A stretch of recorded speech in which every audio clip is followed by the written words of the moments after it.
Good morning. Welcome to the conversation here on TOS TV Network, reaching you live from the Federal Capital City of Nigeria, Abuja. I am Adesuwasi. And I am Merciful Ajinomo. Good morning. All right, good morning. Okay, so before we bring you developments across Africa, we're going to be bringing you the quote of the day.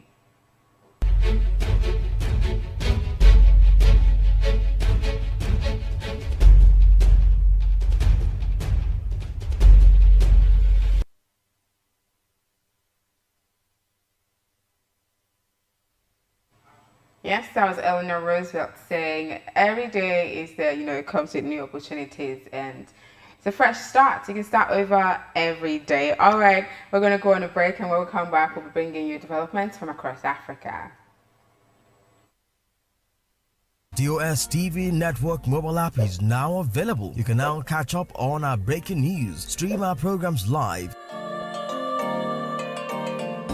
watch out for the latest update on sports and politics as they unfold. You can also get notifications for our upcoming programs and events. All these on our TOS TV Network mobile app, available on Apple Store and Google Play Store. TOS TV News from Africa by Africans. Being a journalist means in-depth analysis that unravels hidden truths, that question the status quo and fact-checks government. These criminal elements hiding under the cloak of surveillance contractors are the APC elements. Do you have facts to prove that? Being a journalist means waking up every day with a burning desire for peace, equity, and justice for all citizens.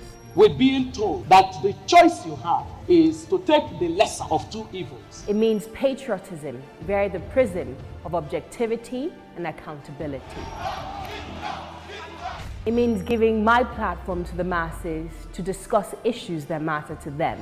Some of them, if they bring budget, and the budget they look. Some of them sleep. They're going to ask how much you are on.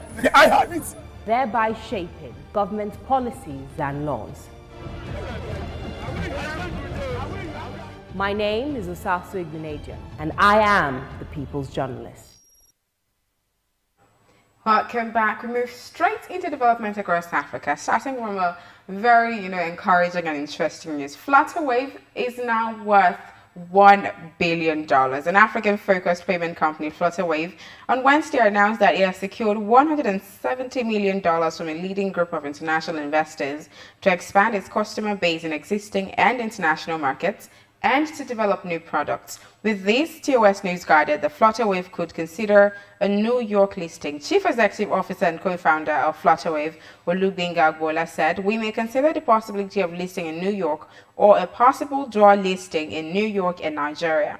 According to a statement from the firm, the company's valuation is now in excess of $1 billion. That's over $1 billion. The fundraise brings the total investment in Flutterwave to $225 million, it said in a statement, and that the COVID-19 pandemic had accelerated a shift to digital payments in Africa. I think that's a big Yes, word exactly. for Africa, I was going to say that because, while a lot of sectors were shutting down, we're feeling the brunt of, the COVID-19 pandemic and the shutdown. Digital, everybody who had their businesses, in line with digital technology, weren't saying the same thing because everything had to move online, from meetings, to payments, everything moved online. And I think we said even for orders and shipment, and I think that was what we saw with Amazon. His network went up. Zoom, went up. Yes, exactly. And so Flutterwave is when, and it's actually interesting because it's Nigerian owned, even though it's not like based in Nigeria. It's some sort of an encouragement for those who have ideas, to start up or to found technological firms and everything. So this is big for us. And we move on to still talking about business and economy. The Tony Elumelu Foundation opened applications for the 7th edition of its $100 million entrepreneurship program in February 2021. According to the foundation, this year's intervention will, among others, prioritize the economic recovery of young African entrepreneurs following the severe impact of the COVID-19 pandemic. Africans with innovative ideas and businesses can apply for the program.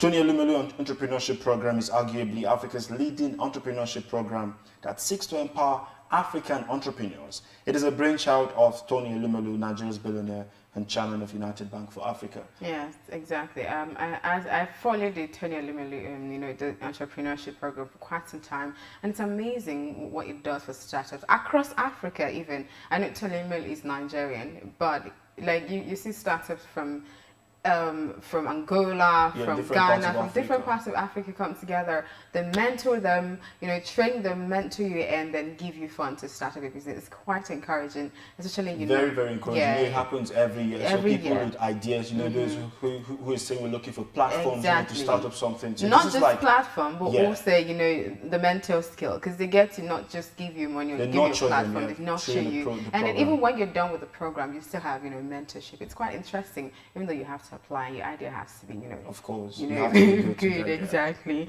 All right, moving away from that.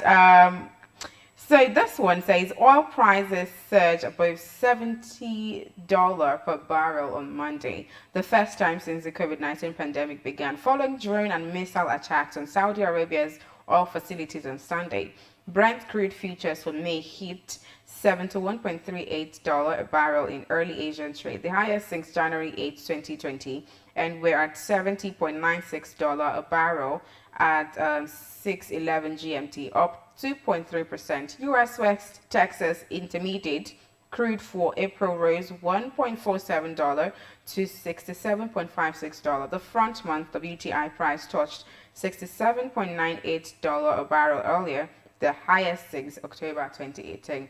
I'm just interested in what this would do for oil prices, especially when it comes to buying fuel. Yes, exactly. The pump price and everything, because we're having to.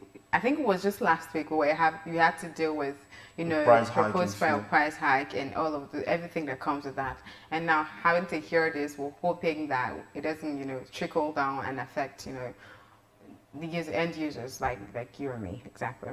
Okay, so we move on to COVID-19 pandemic update, and we begin with Borno State government. The aircraft Allied Air that carried the COVID-19 vaccine allocation off Borno State landed at Maiduguri International Airport on Tuesday night. And the consignment was received by the Deputy Governor Umar Kadafu, who represented Governor Babagana Zulum.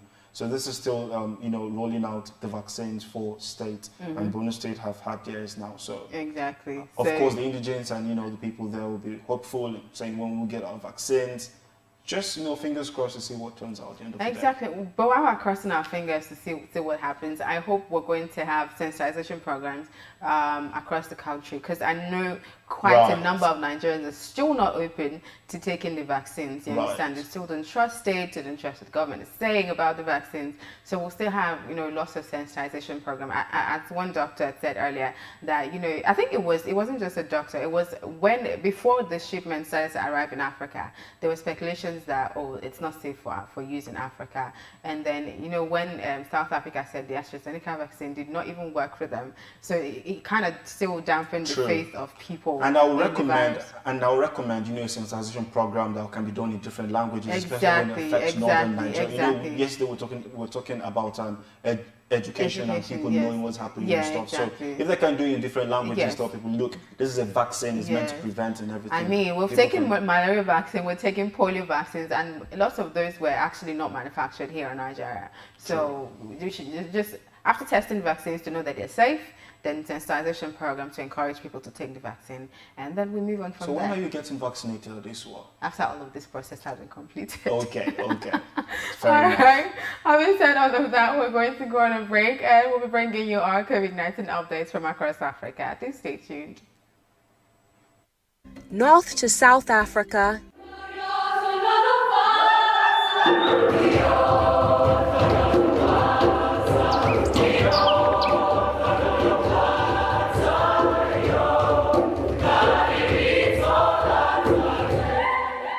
East to West Africa,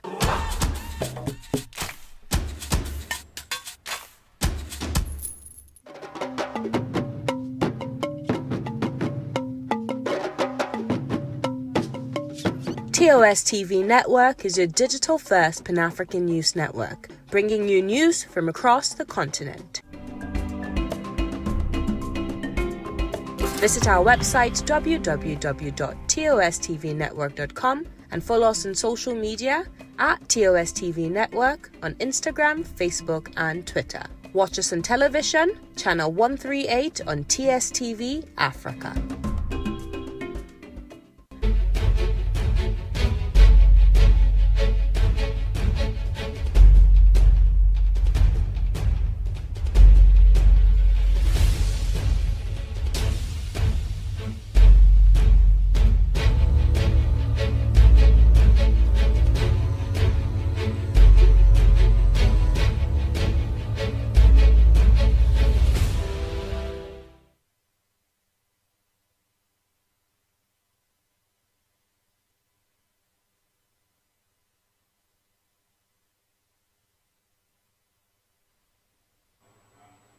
Welcome back. That was COVID-19 update from across Africa. And as we always say on the show, we need to start seeing reduction in those numbers, reduction in number of active cases, and the reduction in the number of deaths in Africa. And that's why you should get vaccinated if your country has started running out vaccines. Just trust it and get vaccinated. And if your country hasn't started or your state has not started, if you're in Nigeria, then just keep protecting yourself and the next person. Wear your face mask, avoid crowded places, cough and sneeze into your all of those routines. We're familiar with it already. Just ensure you follow all the protocol and all of that stuff. Yeah, and it's still a criminal offense in Nigeria if you're caught outside without your face mask. Yes, exactly. So you just remember that. And having said all of that, we're going to go on a break, and when we come back, we'll be bringing you what the dailies are saying this morning. That is the newspaper headlines.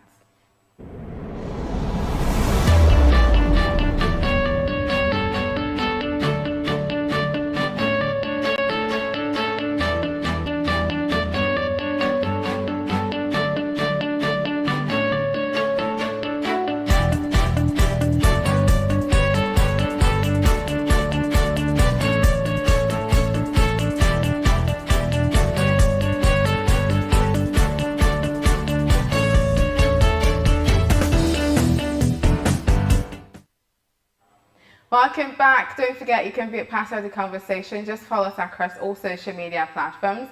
TOS TV Network on Facebook, Twitter, and Instagram. And also subscribe to our YouTube channel with TOS TV Network.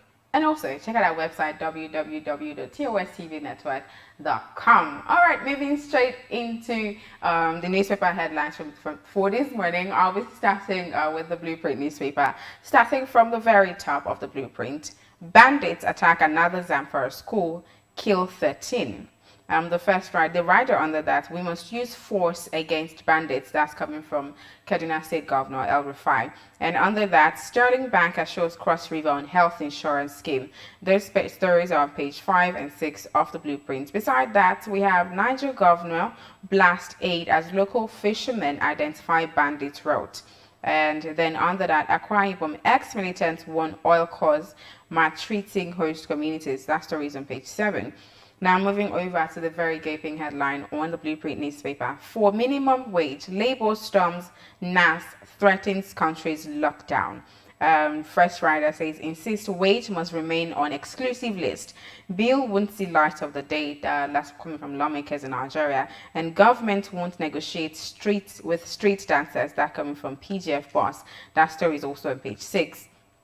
And under that, we see, photos of, I think, members of the Nigeria Labour Congress during the protest. Bauchi police to paste pictures of rapists in communities. That story is on page 9. All of these stories you can find on the Blueprint newspaper this morning. All right, we'll move over to the National Economy newspaper, and we begin from the very top. External reserves fall to $34.7 billion, lowest in 10 months. And that can be found on the National Economy. And to the very visible story, increased productivity, capital inflows can leapfrog Nigeria to double-digit growth. That can be found on the National Economy. And just under the picture of the day, we see organized labor protest, planned removal of minimum wage from exclusive list. Page 5, you can get that story. And just side by side is NSE completes demutualization. That can be found on page 5 of the National Economy. All right, moving from the National Economy to the Daily Trust, starting from the very top as well. Wet season farming threatened as insecurity festers. That's on That's on page 23 of the Daily Trust. Beside it, FEC OK's power projects for Kano, Benue, and 2 others. Beside that, reps demand timeline as the Ganduje begs federal government to reopen Kano Airport. That's on page 4 of the Daily Trust. Now moving over to the very obvious headline on the Daily Trust, replicated what was on the Blueprint newspaper. NLC to National Assembly withdraw minimum wage bill or face nationwide strike. Lobby to kill bill, reps will not labor. Protest in Abuja and other states. It's part of restructuring. Afenifere is the one saying that, and then ACF is saying let's dialogue. That story is on the front page of the Daily Trust newspaper. And under the picture of the day, with the NLC protest and all that, Shasha market crisis. Traders express displeasure over release of suspects. Under that, passengers stranded on Benin Ore Road as robbers kill 3 bus drivers. Lagos vows to name, shame perpetrators of domestic violence. And the last headline on the Daily Trust newspaper this morning, concurrence, Senate sleeping on our bills.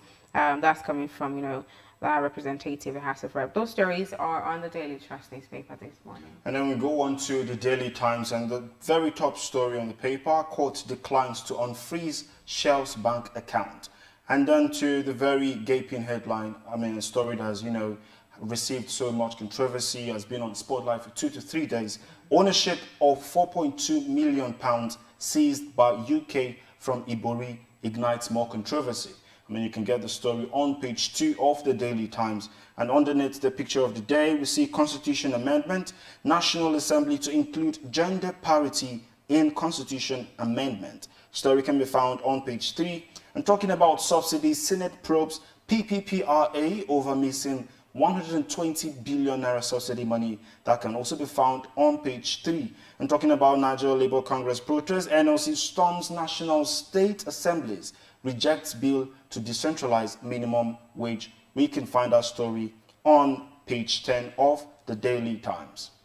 Moving away from the Daily Times, the last newspaper we're going to be bringing out to you this morning is the Leadership newspaper. I'm going to start from the very top. Revenue agencies fail to reconcile accounts since introduction of TSA. And under that, bandits kill 13 in Zamfara.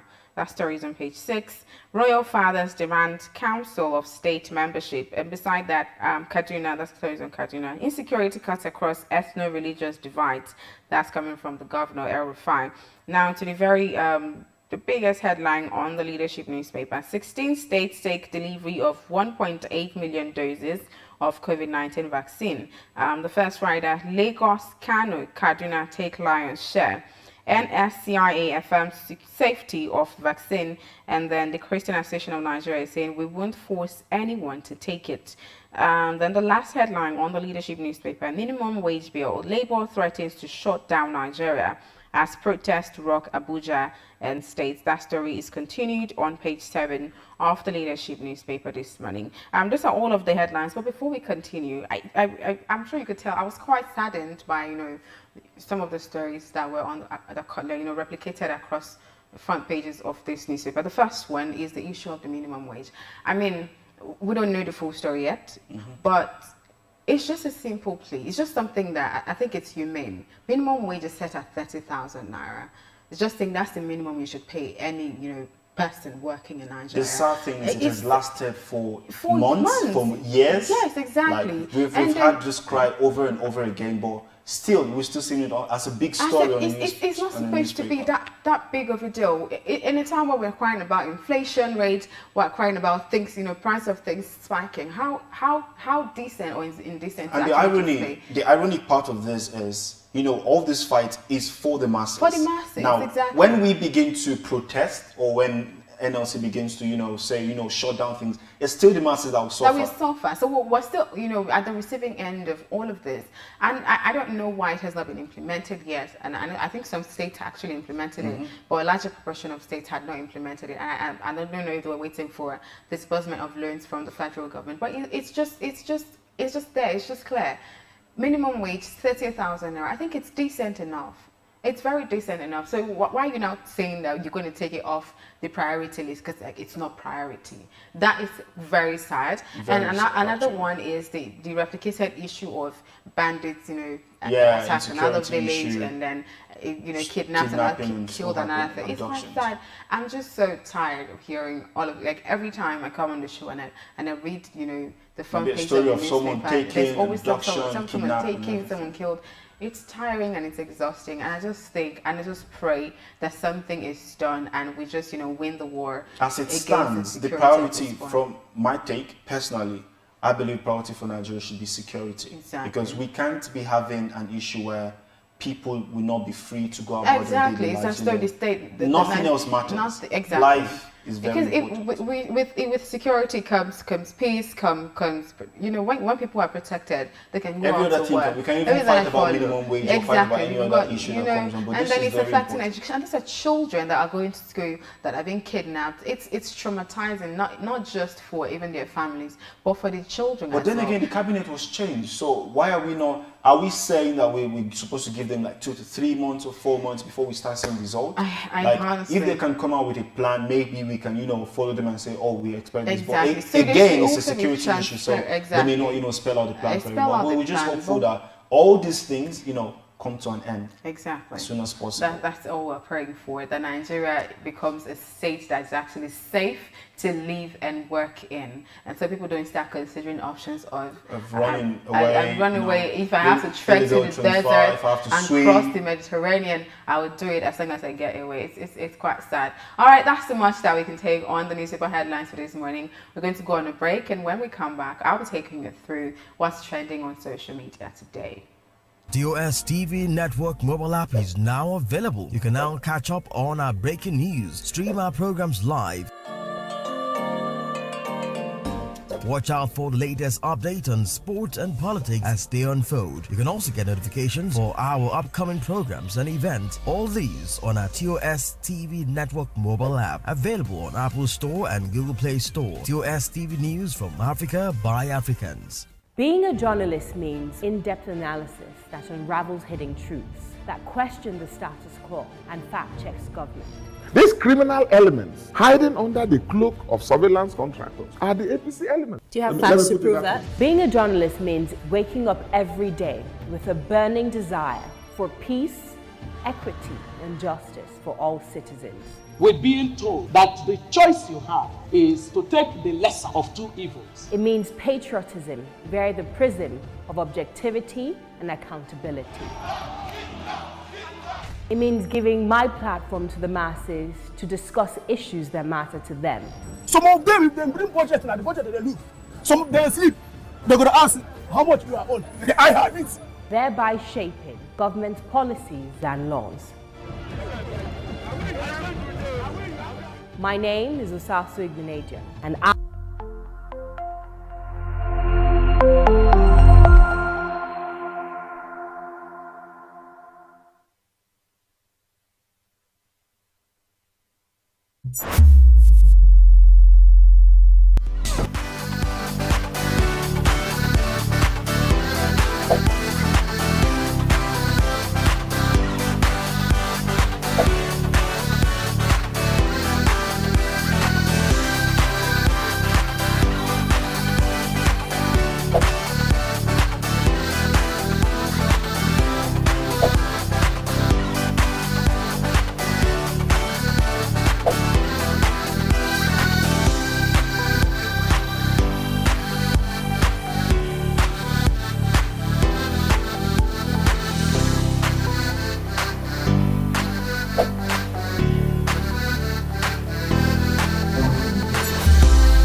Welcome back. It's still the conversation here on TOS TV Network, and it's about that time where I take you through what has been trending on social media in the past 24 hours. And guess what has been trending?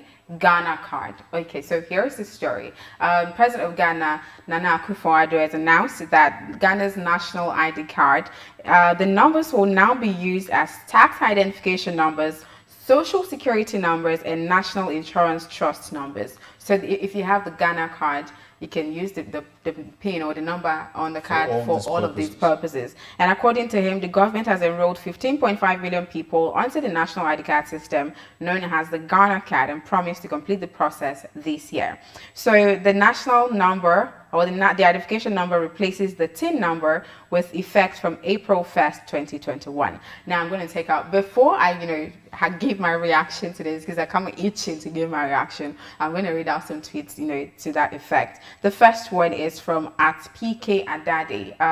Well, the digital approach to make Ghana card a one card for all is impressive. Let's migrate health records on this card as well. In emergencies, just your Ghana card ID should give basic info about your blood group, sickling, chronic diseases, etc. Now, this other one is from Osei_Branja. Traveling. The Ghana card is used to validate a person's identity at airports, borders, police checkposts, and while booking tickets. The emerging Ghana railway travel may require a person to carry their Ghana card, especially if e-tickets are introduced. And then this one is from Mark Fifi. This is pension claims. The Ghana card identifies a holder as the rightful and only person authorized to receive their pension benefits. In the event of the Ghana card holder's death, only their children or spouse named on the Ghana card will benefit from the pension claim. And then the last one is from Richmond. Says, on Judgment Day, like that's on a lighter note. On Judgment Day, I will take my Ghana card. Make God see, say I have been through a lot already. Okay, this is quite interesting. So it's hashtag and impressive as well. Exactly, it's hashtag 1GH card for all. And when I saw this, the first thing that came to my mind is my country. Right, we have the national identity card, right?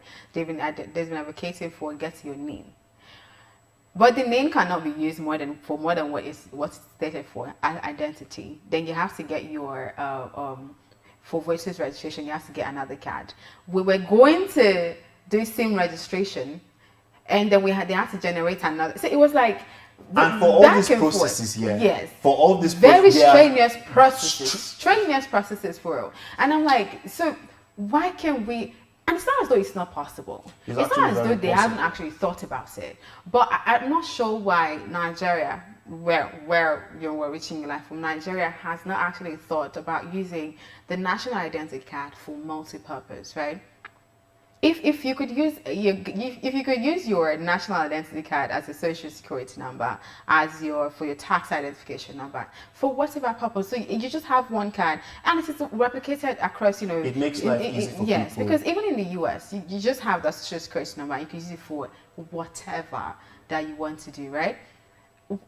It's just quite sad. And I don't know how the processes have been in Ghana before now, with their whole cards, if they had like different cards. But even if they have, exactly, but it's the initiative, right? This is what they're doing. They're saying they're going to start using that April 2021, taking effect, and they're going to complete the whole process this year. Nigeria should take a cue from this. Exactly. And, do something, because all these processes, all these strenuous activities, there are people who are not healthy enough to go through this process, so they are laid back and they're like, whatever will happen will happen. Exactly. And there are advantages to this. In fact, it is very important as a Nigerian, as an indigenous, or maybe an environment or a country, you're supposed to be identified for a purpose or the other. Exactly. I mean, it can be driver's license, it can be TIN, voters. Yes, in the case of emergency. The case that has always happened is people come on Twitter and say, look, all these things are too much. People are fainting, they're stamping. Exactly. I don't even remember what my BVN is. Right? Why would you remember when you have different numbers? You go to the bank, they ask you have to use a BVA so that we can link all of your data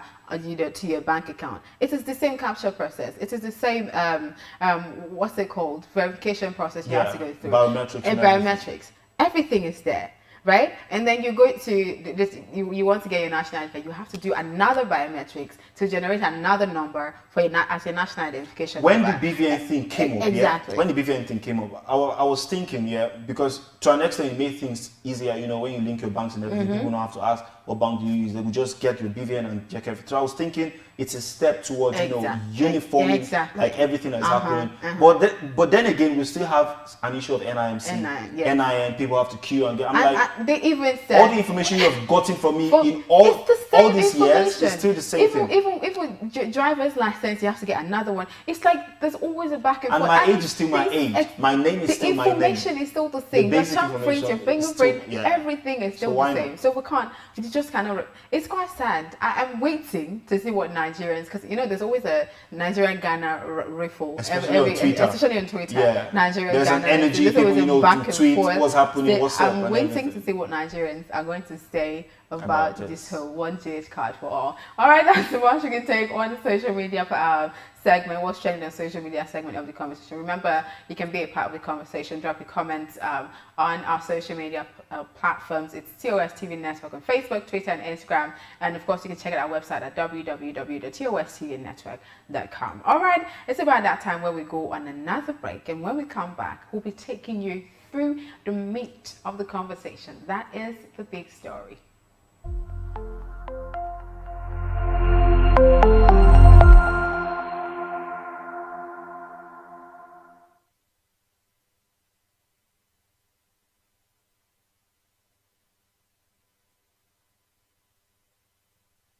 North to South Africa,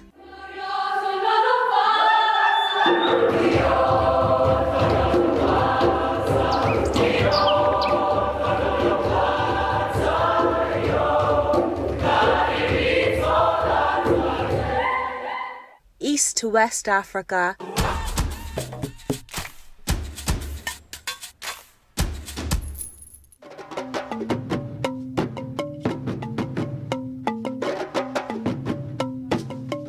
TOS TV Network is your digital-first Pan-African news network, bringing you news from across the continent. Visit our website www.tostvnetwork.com and follow us on social media at TOS TV Network on Instagram, Facebook, and Twitter. Watch us on television, channel 138 on TSTV Africa. North to South Africa. TOS TV Network mobile app is now available. You can now catch up on our breaking news, stream our programs live. Watch out for the latest update on sport and politics as they unfold. You can also get notifications for our upcoming programs and events. All these on our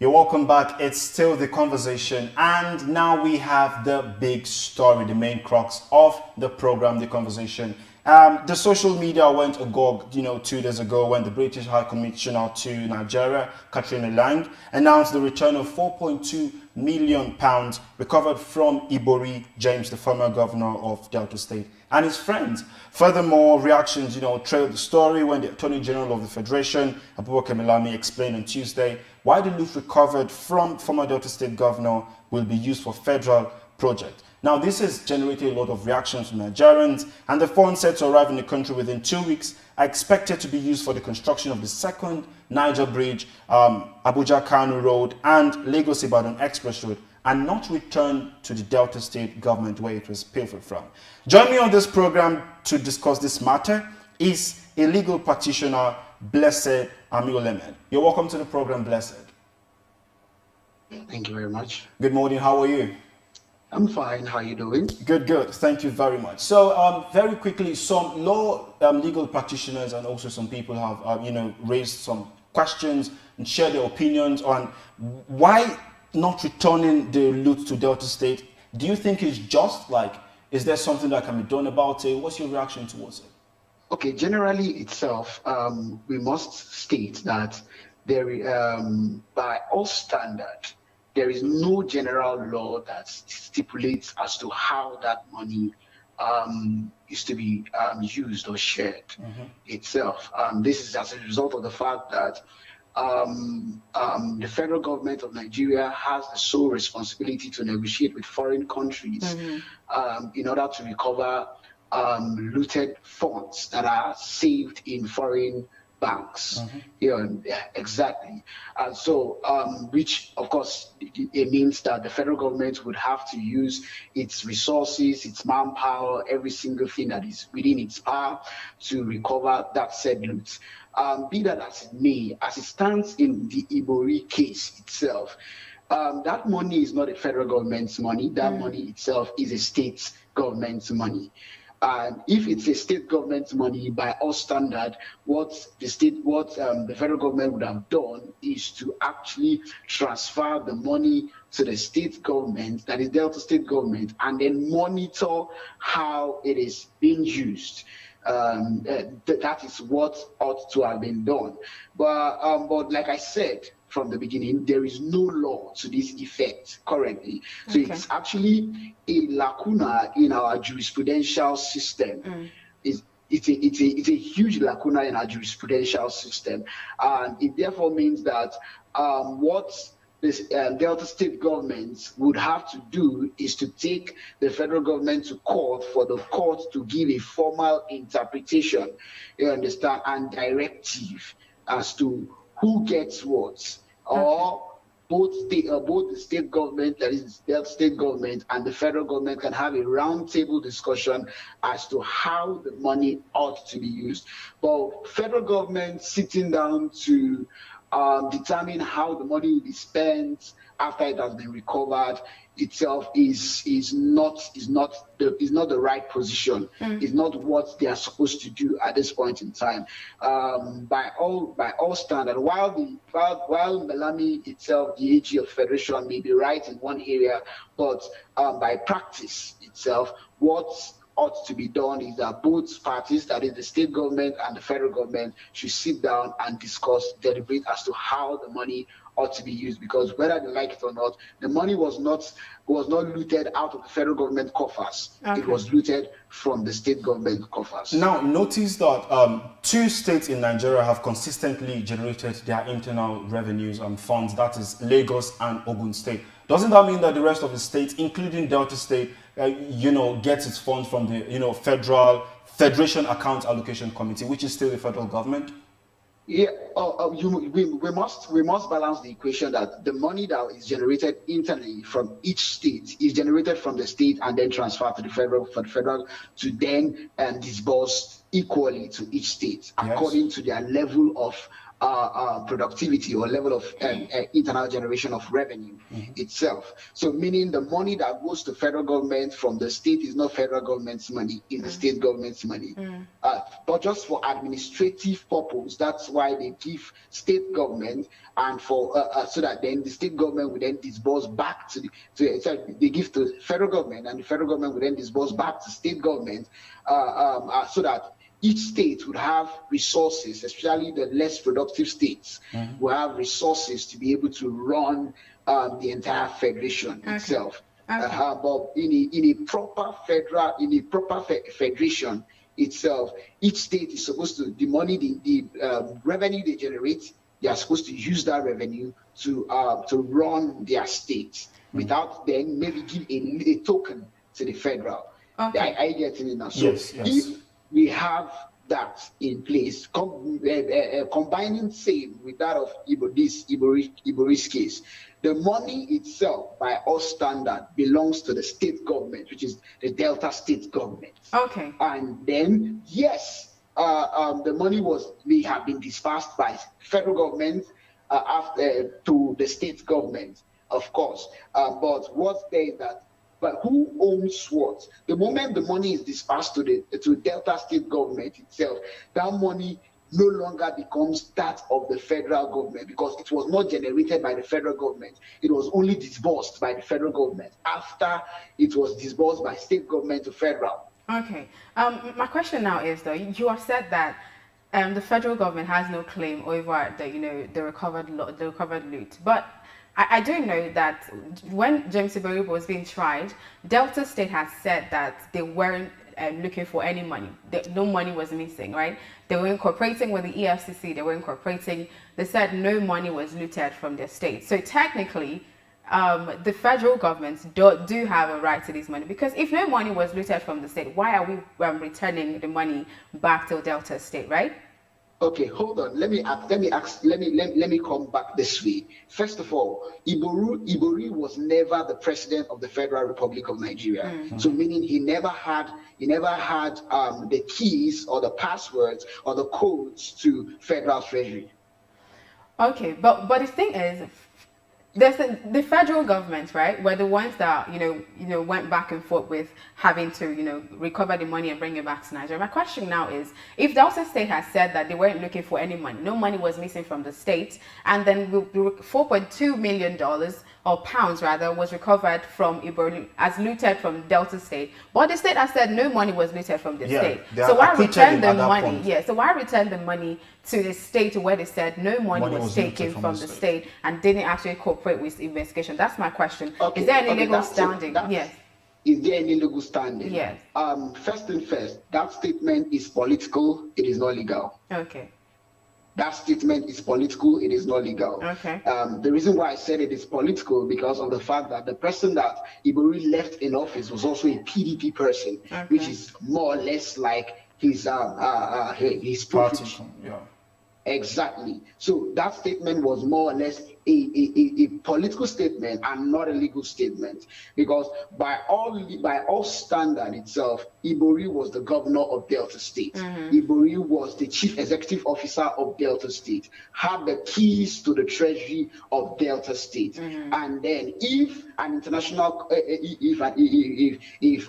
body or the UK government decided to probe him and then discover that he had looted the money of his state, at that point in time, there are certain persons in his government that would want to cover up for their boss.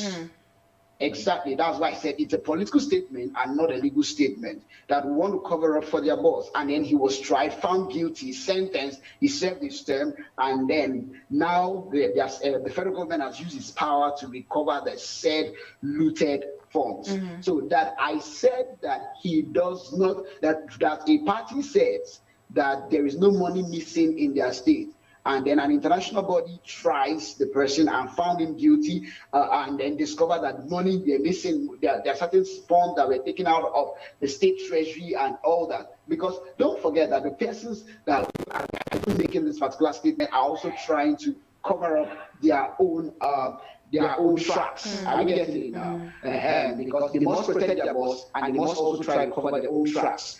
But the fact that the main crux of the matter is this: who owns the money? Is it the federal government or is the state government? Now, that's the crux of the matter. So the federal government itself used its resources to recover the money. Yes, which means that a portion of that money will go to the federal government. Exactly. Then now, but you must also not neglect the state in which the money was taken out from, was looted from. You understand now? So you must also not neglect the state in which the money was looted from. But like I said from the beginning, there is no specific law guiding the distribution of looted funds. Exactly.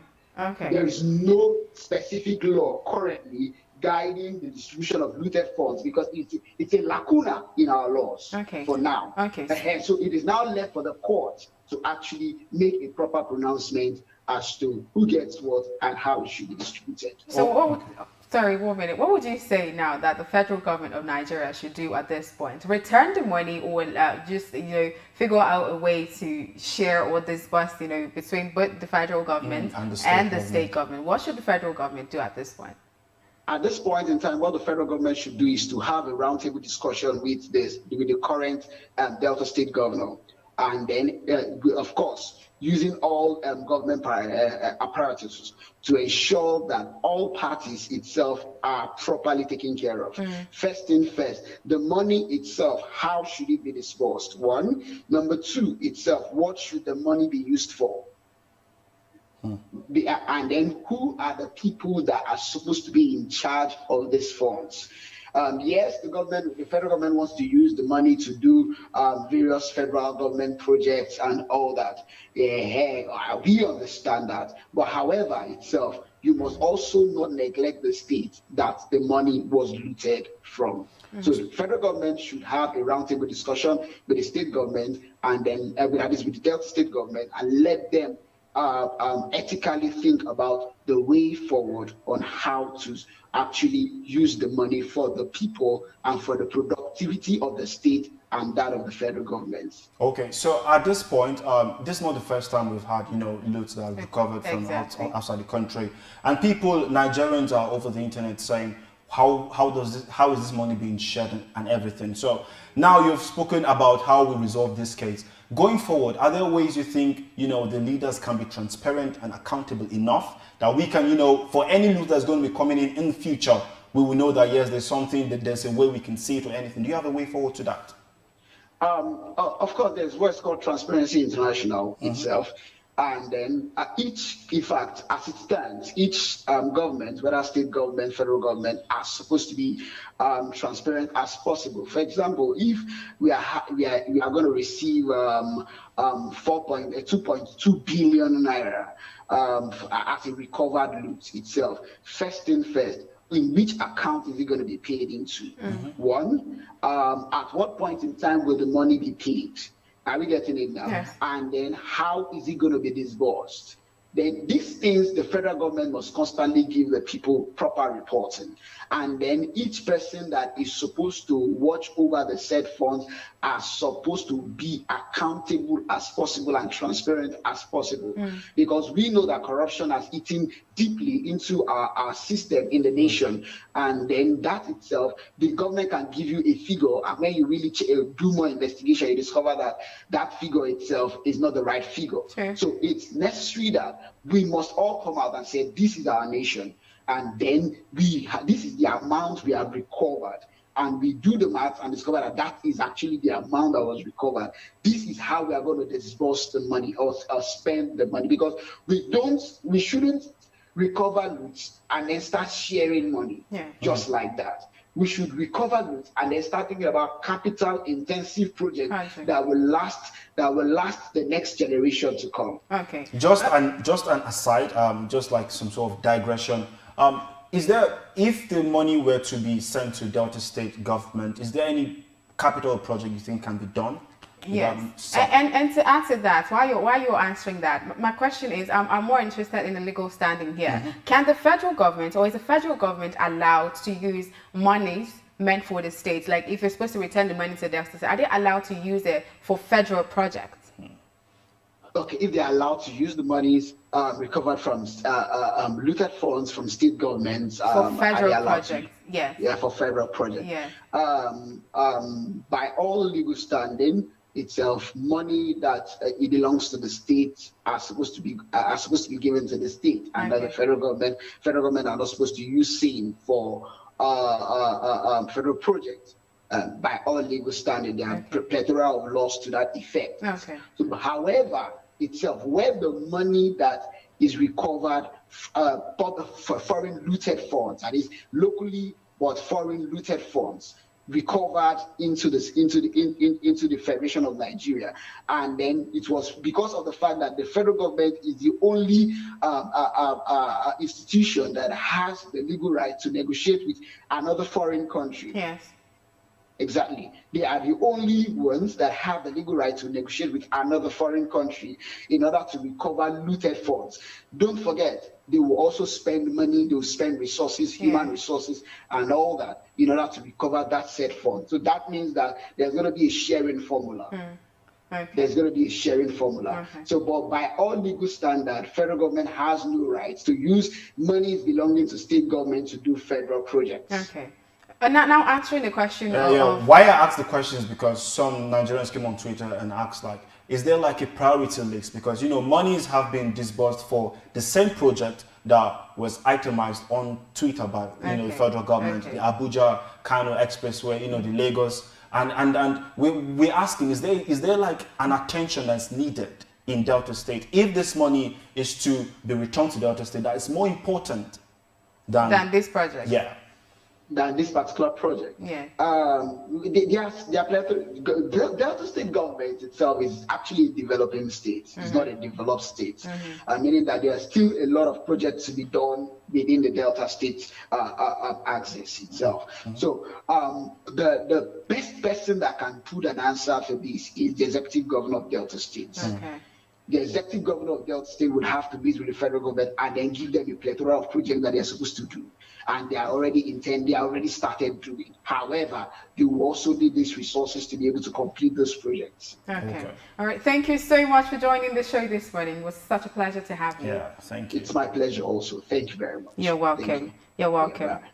Yeah, that was Blessed Lemon, a legal practitioner from here in Nigeria, giving us intel, legal standing and legal intel as to how, the borrowed loans, what should be done with it. I like how you actually thought, or you're actually thinking that we're going to have more loans, recovered. Yeah, because it has happened. People that were expecting, okay, what next? Abacha was before, now Ibori. Who is the next person? Next, right? Like how many more that we have outside of the country? How many more are going to be returned? To an extent, is a good news, yeah, because we're having money come in. Is it? To an extent, it has already happened. Okay. So this is like an after effect, an aftermath of what has happened. So we cannot go back to erase the wrongdoings of the politicians in the past and everything. So any money that is coming in now is as a result of what has happened before.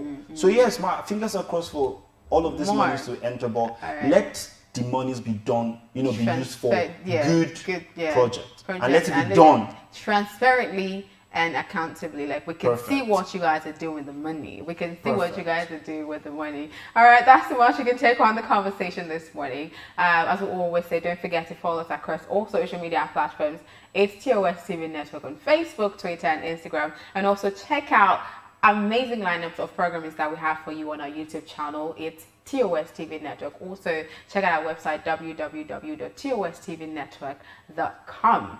I am Adesi Welsi. And I am Merciful Ajinomo. Have a wonderful morning. Yes, Thank you for watching.